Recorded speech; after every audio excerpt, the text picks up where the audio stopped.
আপনাদেরকে রূপ-আমন মৌসুমের পানি ব্যবস্থাপনা নিয়ে একটু আলোচনা করব। আপনারা জানেন যে দীর্ঘদিন যাবৎ বৃষ্টি হচ্ছে না অনেক এলাকায়, এবং সেই ক্ষেত্রে আমন চাষ অনেকটাই ব্যাহত হচ্ছে।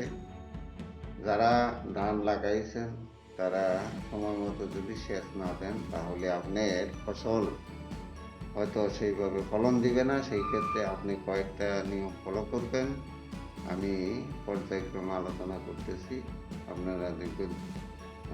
যারা আমার ভিডিওটা দেখছেন তারা অবশ্যই লাইক দিবেন, শেয়ার করবেন এবং চ্যানেলটি সাবস্ক্রাইব করবেন।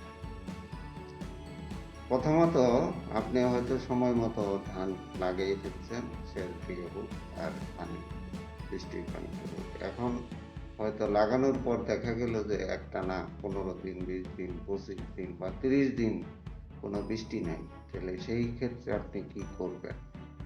প্রথমত, আপনার জমির আইল ব্যবস্থাপনাটা ঠিক রাখতে হবে, যাতে কোনোভাবে যদি সামান্য বৃষ্টি হয় এবং পানিটা যাতে চুয়াইয়া চলে না যায়। এজন্য আইলটা কাদা মাটিতে ভালো করে জমির চতুর্দিকের আইল এটা সুন্দরভাবে লেপে দিবেন, যাতে পানি সরে না যেতে পারে। এটা একটা। দ্বিতীয়ত, আপনি জমিতে পর্যাপ্ত জৈব সার ব্যবহার করবেন। জৈব সার পানি ধারণ ক্ষমতা বেশি এবং এটা শিকড় অঞ্চলে পানি ধরে রাখে। এই জন্য আপনি পর্যাপ্ত শতকে অন্তত 20-25 কেজি হলেও জৈব সার দিবেন। জৈব সার দেওয়ার ফলে আপনার জমিতে পর্যাপ্ত রস থাকবে এবং শিকড় অঞ্চলে রসটা নিশ্চিত থাকবে।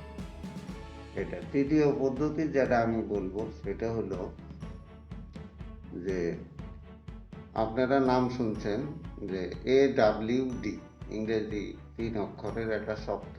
পুরো নামটা হলো অল্টারনেট ওয়েটিং অ্যান্ড ড্রাইং, পর্যায়ক্রমে বীজাণু ও শুকানো পদ্ধতি।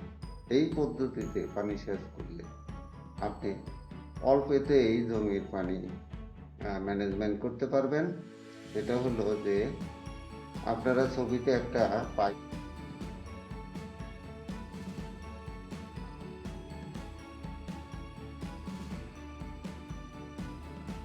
দেখছে, 1 ফিট লম্বা, উপরের দিকে 4 ইঞ্চিতে কোনো ছিদ্র নাই, কিন্তু নিচের দিকে 8 ইঞ্চিতে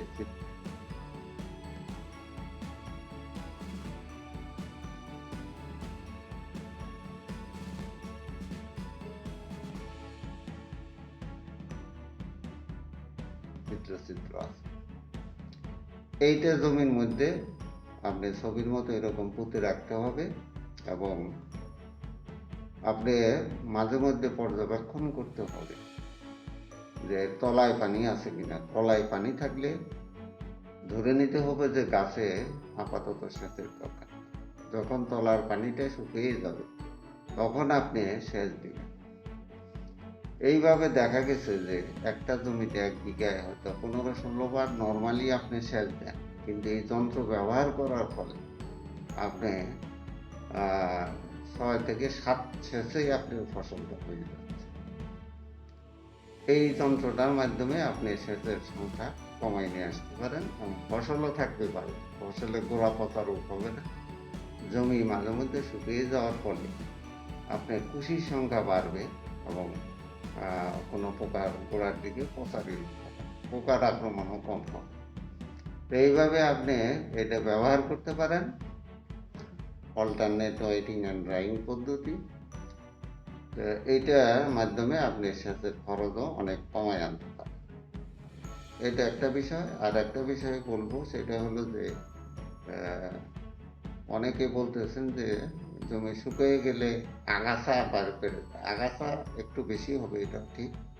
তবে আগাছা আপনি সময় মতো নিড়িয়ে দিবেন, সময় মতো। এখন তো উইডার নামক যে যন্ত্রটা, এইটা আপনি ব্যবহার করলে অতি সহজে অল্পতেই আপনি আগাছা দমন করতে পারেন।